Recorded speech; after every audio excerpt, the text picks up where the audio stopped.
Dr. Uma's podcast is a series of podcasts providing career advice, work-based tips and learning skills, helping you become a better doctor with a healthy work-life balance. These podcasts are in association with MRCPCH Speciality Courses, who specialise in courses in interview skills, application form writing and communication skills. Check it out on mrcpchspecialitycourses.co.uk. Welcome to another episode of Dr. Uma's podcast. In this episode, what I'm going to talk about is how you can put together a quick 5-10 minute teaching for the next day. Now, we've all been in that situation where we've sat in the wrong place at the wrong time and something interesting has come up. Maybe there's a condition that we've talked about in handover. Maybe there's a mistake or something that should have been done that wasn't. And actually, none of us actually know what is the right way. Either way, someone makes this clever idea that we should have a teaching session. Your consultant points at you and says, can you prepare a 5-10 minute presentation for tomorrow's handover? Now, I take major issue in this way of teaching because there's no consideration on what's going on in your life. Do you have time to do this? Should you be doing this? Are you going to be recognized for doing it? Probably not. So in which case, you shouldn't really be asking people to do that. But unfortunately, it happens. What I'm going to talk through is how you can make an effective teaching. And that means covering learning objectives, how you put together the material, and then how you should finish off. So the first thing is, why have you been asked to teach this topic? Maybe it's, like I said, something went wrong and actually there is a correct process, or no one's heard of this condition, in which case it's a good opportunity whilst there's a case on the ward for everyone to become more familiar with it. So keep that in mind. The second thing is, who is your actual audience? If your audience are very senior people that know much about the material or a lot about medicine, then you don't really have to dwell on basic concepts. But if you do have a junior team or you have medical students that you're going to be teaching within this group, then you have to cater for them. So make sure you're fully aware who your audience is the next day. Now, I wasn't a big fan of writing learning objectives, but as I've got on with teaching, I've actually found writing objectives and putting that at the beginning really useful. But make sure your learning objectives are short and concise and not 7-10 plus things, because you've only got 10 minutes, right? You're not going to be able to cover so much.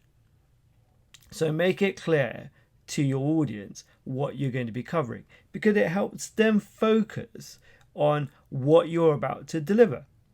And then it helps you to engage with them because they know what they're going to get in the next 10 minutes. The second thing, and what I think is even more important, well, actually, I don't know if it's more important, but it's equally as important, is it focuses you in the little time you have to prepare on what you should prepare. So make sure your learning objectives are not so open-ended. Make sure they're quite specific and they're concise, so that you don't lose yourself in so much detail. And then what you end up is teaching lots of information when nobody takes anything in. So now you've got good objectives and you've got those to present. You then have to think about the actual body of your presentation. Now, are you going to use PowerPoint or are you going to freestyle it? That's entirely up to you and how confident you are, or whether you even have the facility to do a PowerPoint presentation. Some handover rooms do have that, some don't. Maybe you carry your laptop. Maybe you should bring your laptop with you. That's also a good, quick way of doing it.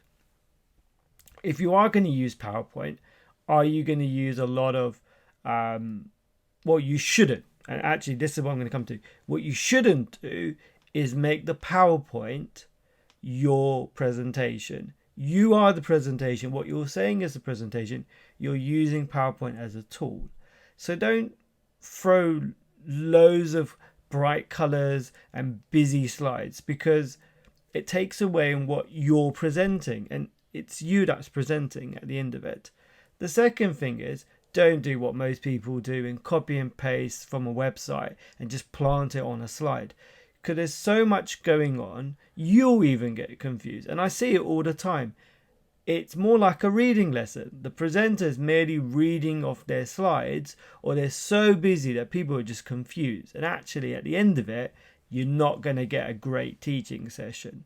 So you sort of follow something like the 3x3 or the 5x5 rule, which simply says from the numbers, 3 sentences, each consisting of 3 words, or 5x5. That just makes sure that you don't overload your slides.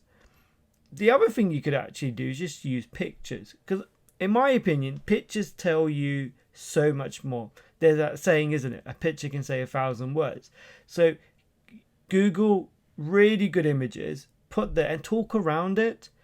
The more you talk and the less busy your slide is, the better you'll come across. So make sure that's really what you sort of put across in your presentation. And also, it's less time consuming. It doesn't mean you can't use both. You can use a few words and a picture, maybe highlighting the key points. Now, also remember, why are you doing this presentation? And make sure the reason for you doing this presentation is actually in your presentation. So if there's a particular presentation in a particular condition, make sure you talk about that. You may well talk about the condition as a whole, maybe how it's transmitted, or how it comes about, what's the underlying physiology behind or pathophysiology behind it. But if you've got someone who's got a sign within that condition and we want to understand more about that sign, do make sure there's a slide on that problem, and then how you would manage it, because that's why you've been asked to do it.